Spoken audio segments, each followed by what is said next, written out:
Hello students. Today we will be doing the case study based questions of class 10 standard and basic both. So let us start. Now as we know, the case study based questions in each question paper, standard and basic both, there will be 4 question papers. So question number 17, 18, 19 and 20 will be case study based questions. Now in each questions 5 questions will be there. Now out of 5 only 4 we have to attempt. ठीक है, so let us start case study based question number 1. That is, it is given over here sunroom. Let us read the question properly. The diagram show the plans for a sunroom. It will be built into the wall of a house. The 4 walls of the sunroom are square clear glass panels. The roof is made using 4 clear glass panels, trapezium in shape, all the same size, and 1 tinted glass panel, half a regular octagon in shape. Now over here, not to the scale, one figure is given, then top view, then front view is given, and the scale is given 1 centimeter equals to 1 meter. Now over here, the figure is there that the diagram shows the plans of a sunroom. Now you can see over here 1, 2, 3, 4. 4 squares are there, square panels. Over here 1, 2, 3, 4. 4 trapezium are there. For these are also the glass panels, and over here 1 octagon is there, regular octagon. In top view you can see the 4 trapeziums, 1, 2, 3, 4, and the octagon. Over here the 4 glass square panels, square glass panels, 1, 2, 3, 4, and the trapeziums 1, 2, 3, 4. So these explanation and the figures are given, but it's a kind request or a suggestion you can take as that whenever you attempt the case study based questions, first see the question and then only you see the given parts. Sometimes without using all this information also we can solve the questions, but if something is required, the data is required from the given part, definitely we will be using. So let us start question number A, that is 17, number A part. It is saying that find the midpoint of the segment joining the points J 617 and I 916. Now clearly for this question no information is required from the given part. Clearly we can find the midpoint of the line segment joining this point and this point by using the formula. Sum of the midpoint is given as sum of the x coordinates divided by 2 and sum of the y coordinates by 2. So let us find out. Over here the point is J 617 and I 916. Obviously the midpoint will be given as Pxy will be equals to sum of the x coordinates by 2 and sum of the y coordinates by 2. So this will be equals to 15 by 2 and 33 by 2. Take care, no information we have taken from the given parts. So 15 by 2 and 33 by 2 is option number 3rd. Let us move to the next question. Next question is saying that the distance of the point P from the y-axis is. So we have to see, refer to the top view. In the top view, we have to find the distance of the point P from the y-axis. Now let us find the point P. Now the question is saying that refer to the top view. Refer to the top view. But over here in the top view, children, you can see we cannot find the point P anywhere. A, B, C, D, then over here E, F, G, H, I, J. The point P is not there in the top view. So let us move to the front view. Front view, point P we can find. So let us find the coordinates of the point P. Now for the x coordinate 1, 2, 3, 4. Now actually the point P is between 3 and 4, but over here no point is given between 3 and 4. So directly 4 is over here, so we will be giving the distance of the point P from the y-axis. From this y-axis is 4, 1, 2, 3, 4. Now next question is, refer to the front view. The distance between the points A and S. The distance between the point A and S. So let us find the point A and S. Point A is here and point S is here. So the x coordinate of the point A is 1 the x coordinate of the point A is 1 and the x coordinate of the point S, let us find by counting the boxes. So 1, 2, 3, 4, 5, 6, 7, 8, 9, 10, 11, 12, 13, 14, 15, 16 and 17. So x coordinate for S is 17. Therefore, the distance between A and S, will be given as 17 minus 1 equals to 16. So let us find where is 16. So this is 16. So option number 3 is correct. Now go to question number D. Refer to the front view. Find the coordinates of the point which divide the line segment joining the points A and B in the ratio 1:3 internally. So first let us find the coordinates of the points A and B from the front view of the given figure. So coordinate of the point A, the x coordinate we have already calculated as 1, but even then we can see again the x coordinate is 1, the y coordinate 1, 2, 3, 4, 5, 6, 7, 8. So A is 1, 8. Let us find the coordinate of B. So 8, then 9, 10. So y coordinate is 10. Let us go for the x coordinate. 1, 2, 3, 4, 5. So the coordinate of A and B is 1, 8 and 5, 10. So coordinate of A is 1, 8 and B is 5, 10. 5, 10. Now we have to find the coordinate of the point P which divide AB in the ratio of 1:3. So obviously we will be using the section formula which says that the coordinate of the point P will be given as mx2 plus nx1 by m plus n, where m is to n over here is 1:3, x1 y1 is 1, 8 and x2 y2 is 5, 10. So let us move on to find. So mx2 plus nx1 by m plus n. Again my2 plus ny1 by m plus n.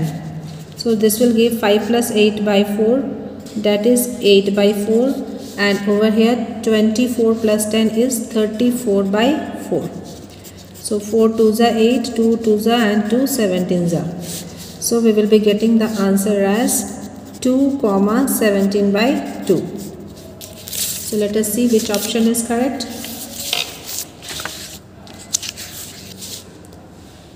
So 2, 17 by 2. 17 by 2 is 8.5. So this option is number 4 is correct. Again question number E. If a point xy is equidistant from the point Q this much and S this much, then one equation is given. Obviously for answering this question the data, the given facts are not required. So we can find it without using the given facts. So it is given over here that a point, suppose pxy, is equidistant from two points Q 9, 8 and S 17, 8. So obviously we can write over here that PQ equals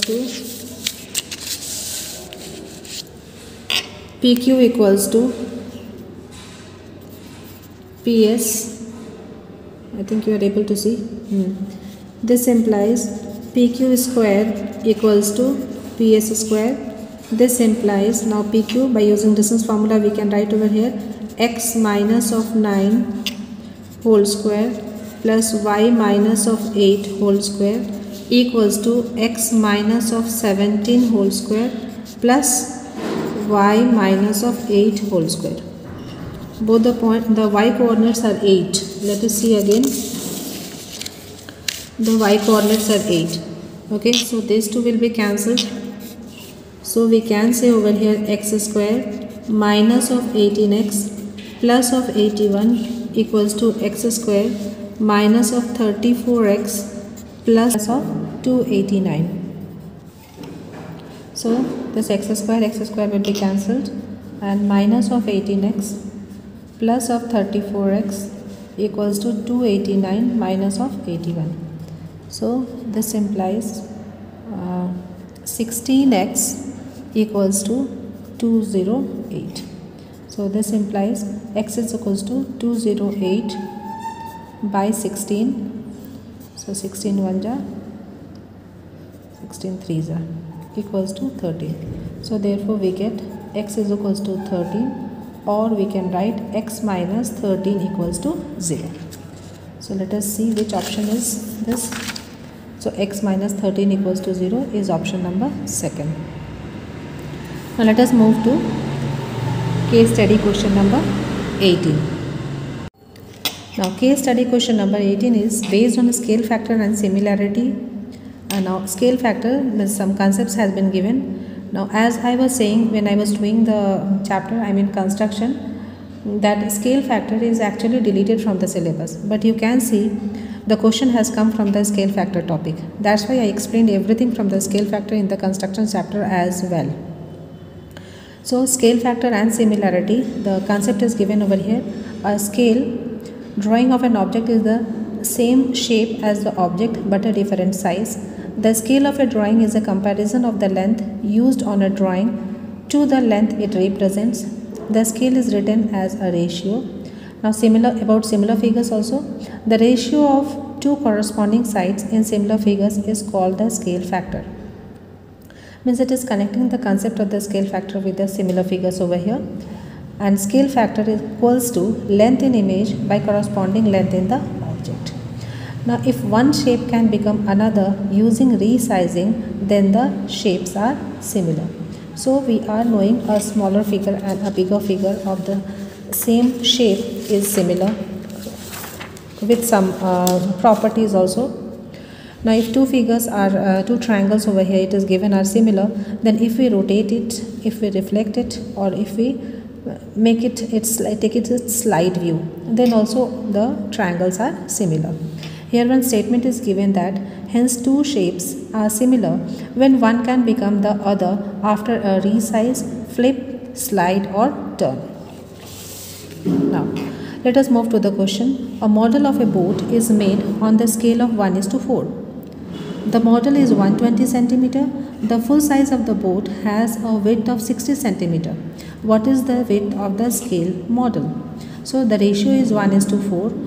I mean if 1 is on the scale, the 4 is on the actual model. So over here means actual boat. So the actual boat has a width of 60 cm. So what is the width of the scale model? Ratio is 1:4. So obviously the width of the scale model will be 60 by 4, means 1:4 ratio. So 60 by 4 will be 15. That is option number 3rd is correct. So A, option number 3rd. Here also for answering this question, the scale factor concept means we are actually knowing, but since we are knowing the ratio question also from the junior classes, we can directly solve it without using that concept. Now number B part of question number 18. What will affect the similarity of any two polygons? They are flipped horizontally, they are dilated by a scale factor, they are translated down, or they are not the mirror images of one another. So right now we have gone through the concept that whenever two similar figures or a triangle is flipped, dilated or translated, it will be obviously similar. Now they are not the mirror image of one another. Obviously a figure is always the mirror image, is always similar to its mirror image.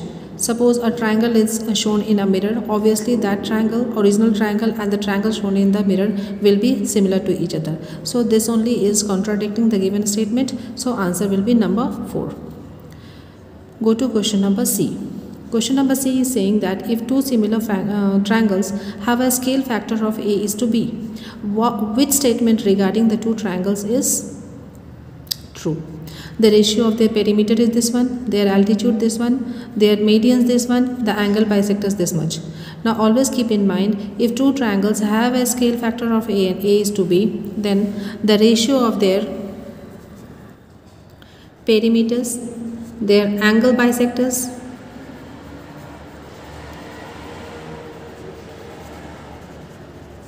their altitudes, their medians bear the same ratio. So over here, if the scale factor is A is to B, their perimeter, their angle bisector, their sides as well, their altitudes, their medians will bear the same ratio as A is to B. So if we are knowing this concept directly, we can answer over here. The moment you see A is to B over here, their altitudes have a ratio of A is to B, you will take this. Means you no need to go through all this also, because over here which statement regarding the following is true. So obviously the others are false. So option number 2 is correct. Let us move to section number D. Question number D of question number 18. The shadow of a stick 5 meter long is 2 meter. This one is 5 meter and this one is 2 meter. At the same time, the shadow of a tree 12.5 meter high, this one is 12.5 meter, is how much? We have to find this. So obviously similarity concept will be used. So 12.5 by x is equals to 5 by 2. So x will be equals to 25 by 5, that is 5. So answer is number 5. Now below you see a student's mathematical model of a farmhouse roof with measurements this much, and many such information is given. The attic floor ABCD is the model, is a square. The beams that support the roof are the edges of the rectangular prism E, F, G, H, K, L, M, N. E is the midpoint of AT, F is the midpoint of BT, G is the midpoint of CT, and H is the midpoint of DT. All the edges of the pyramid in the model have a length of 12 meter. So this model is given. What is the length EF, where EF is one of the horizontal edges of the block? We have to find this length EF. It is already given over here that E is the midpoint of TA and F is the midpoint of TB. Now TA equals to TB is equals to AB. The length is given as 12 centimeter in the figure. In triangle TAB, E is the midpoint of TA and F is the midpoint of TB. Therefore, by midpoint theorem, EF will be half of AB. Now, AB is 12, therefore EF will be 6 centimeter. So, clearly option number 3rd will be correct. So, let us move to question number 19, the case study based question. Now, let us move to question number 19, case study based question number 3. Application of parabolas, highway overpasses or underpasses. A highway underpass is parabolic in shape. A highway is given which is parabolic in shape. Now over here the graphical figure of this highway also is given. This is in the form of a parabola. This is the vertex. This is the axis. This is the a line parallel to the axis. The x-axis over here. Now some information is given. A parabola is the graph that results from px is equals to ax square plus bx plus c. Means this parabola is given in terms of x. Px is equals to something in terms of x. So parabolas are symmetric about a vertical line known as the axis of symmetry. This is the axis of symmetry for this parabola. The axis of symmetry runs through the maximum or the minimum point of the parabola, which is called the vertex. So over here this is the upward parabola, this is the downward parabola. So if the equation is given in terms of y is equals to px is equals to ax square plus of bx plus of c, we will be getting upward parabola and downward parabola. This has been explained detailed in the polynomial chapter. So go through it.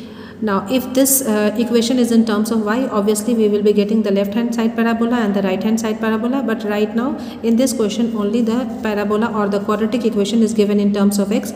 So the parabola which we will be getting is upward parabola and downward parabola only. So let us be concerned with this only. Now for this parabola, this is the axis, and this is the minimum point called vertex, and over here for the downward parabola the maximum point is the vertex over here.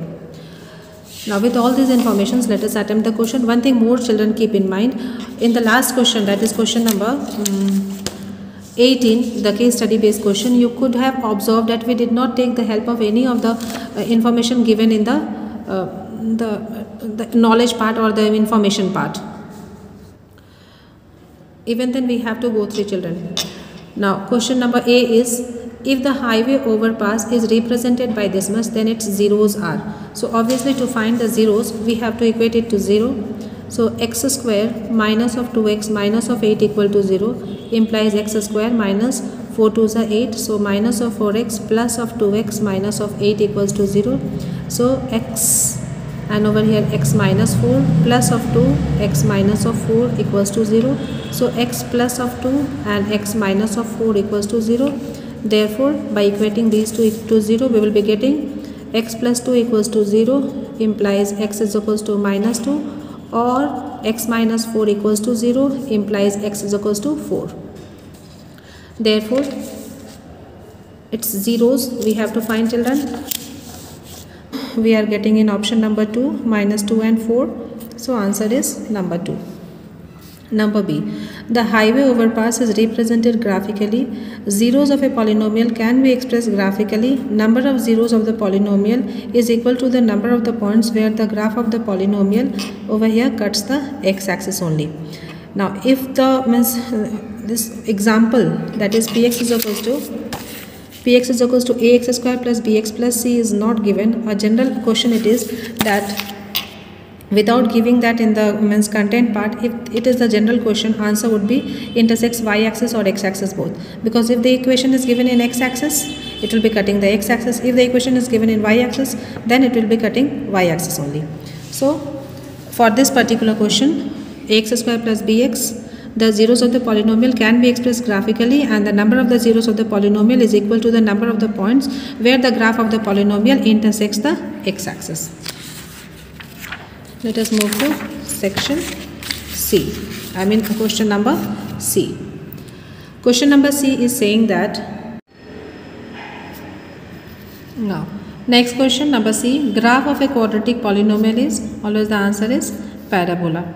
Number D, the representation of highway underpass whose 1 0 is 6 and the sum of the zeros is 0 is.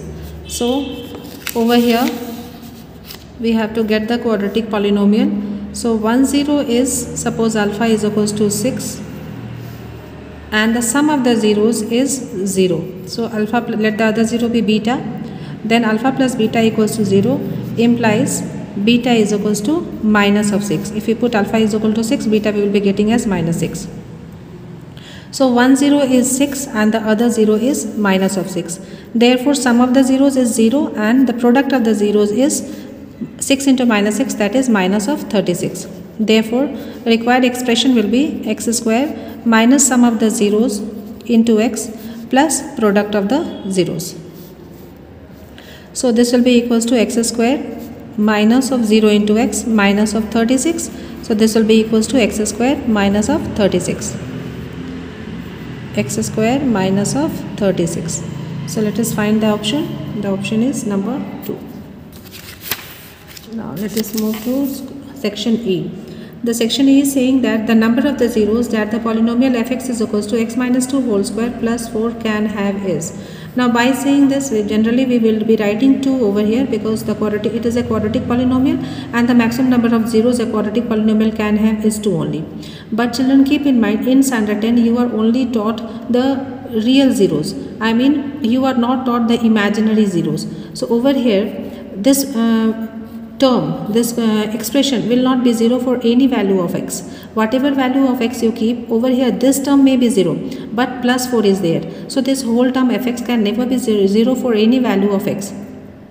So by seeing this also we can say that the number of the zeros of this polynomial is 0. So option number 3 is correct. But even then, if you have to understand it properly, so you can write over here fx is equals to x minus 2 whole square plus 4. Again I repeat, no value of x can make fx 0. So fx equals to this much has no zeros, no real zeros. Okay, in 10 you are taught only real zeros, not the imaginary zeros. Okay, so this, when we will be solving, we will be getting x square minus of 4x x minus 2 whole square plus 4. Okay, x square minus of 4x plus of 4 equals to 0, sorry, not equals to 0. Over here x square minus of 4x plus of 16. Now to solve this, I'll be equating fx to 0. So x square minus of 4x plus of 16 equal to 0. Obviously by middle term we cannot do over here, so we will be doing the quadratic formula. Now for the quadratic formula, the discriminant is required. So discriminant is b square minus of 4ac. So b square minus of 4a into c. So this will be over here 16 minus of 64. So 16 minus 64, whatever it will come, it will be coming as a negative term. So you are being taught in standard 10 that if the discriminant value is coming as negative, then the given equation has no real roots. Only this much you are taught, no real roots. You are not taught about the imaginary roots or the complex numbers. So directly we will be writing over here that the equation has, the number of the zeros that this equation has is 0. But no need of going in detail. This question we have done in R.S. Agarwal also. Direct question is there that proved that this has no zeros. One question is there.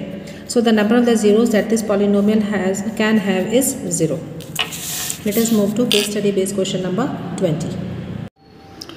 Now let us move to question number 20, case study based question number 4. A 100-meter race, a stopwatch was used to find the time that it took a group of students to run 100-meter race. So the time, class intervals are given for time, that is time 0 to 20, 8 students, 20 to 40, 10 students, 40 to 60, 13 students, 60 to 80, 6 students, and 80 to 100, 3 students. Means that 100-meter race, between first 20 seconds, 8 students can compete. Between 20 seconds to 40 seconds, 10 students can compete. Between 40 seconds to 60 seconds, 13 students can compete, and so on. Now the question is saying that estimate the mean time by a student to finish the race. Now to find the mean, you can opt any of the methods like this direct method, the step deviation method, the assume mean method, any of the methods you can opt. Now here I have made the table and I have calculated. So the time is given, just I have copied over here. Now class mark obviously will be the lower limit plus upper limit divided by 2. So upper limit plus lower 10, 30, 50, 70, 90 and so on. So this one will come under the category of x. Now f is given, just it is copied as such. Now fx column is here. So multiplication of these two is 80, 300, 650, 420, 270 and summation fx is 1720. Therefore mean by direct method formula, summation fx divided by summation f is 1720 by 40, that is 43 seconds. So 43 seconds is the answer. So this answer means option number C will be, option number 3rd will be correct. Let us move to section B. What will be the upper limit of the model class? Now what is model class? The class having the highest frequency is called the model class. So question is asking what is the upper limit of the model class. Now this class is having the highest frequency. Now the upper limit of the model class is 60. The upper limit only it is asked, I hope. What will be the upper limit? Yes. So the upper limit of this model class is 60. So answer will be 60. So option number 3rd. Okay. Now let us move to question number C.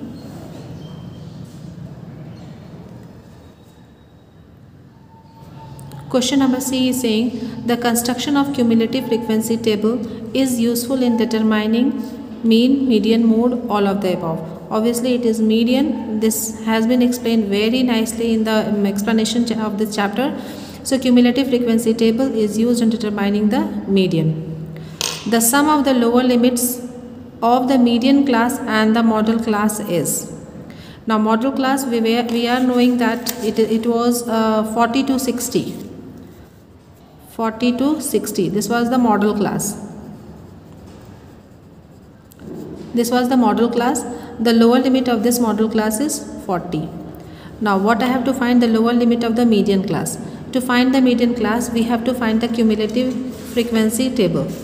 So again I am coming back to this table. Here I have made the cumulative frequency. We know how to find the cumulative frequency. 8 plus 10 is 18, 18 plus 13 is 31, 31 plus 6 is 37, and 31 plus 3 is 40. So this cumulative frequency table, and the median class is the class corresponding to the cumulative frequency just greater than n by 2. So what is n over here? N is over here 40. So n by 2 is 20. So the cumulative frequency just greater than n by 2 is 31. So my median class will be this one. So this is the median class. We can write over here median class, and the lower limit of this median class is 40. So median class we can write it as how much it was? 40 to 60, or same it is. So the lower limit of this median class also is 40. So 40 plus 40 is 80. So option number 3 is correct. Now question number E. How many students finish the race within 1 second? Means before 1 second how many students finish the race. So for that also we have to move on to the given data. Before 1 minute means before 60 seconds. How many students finished? So over here we have constructed the cumulative frequency also. So we can say, means sum of all this is 31. So 8 plus 10 plus 13 is 31. So answer is 31. So option number 3rd. So we have finished the case study based questions of standard. Let us move to the basic questions. I mean the case study questions of the basic sample paper. So thank you children. Let us move to the basic question paper.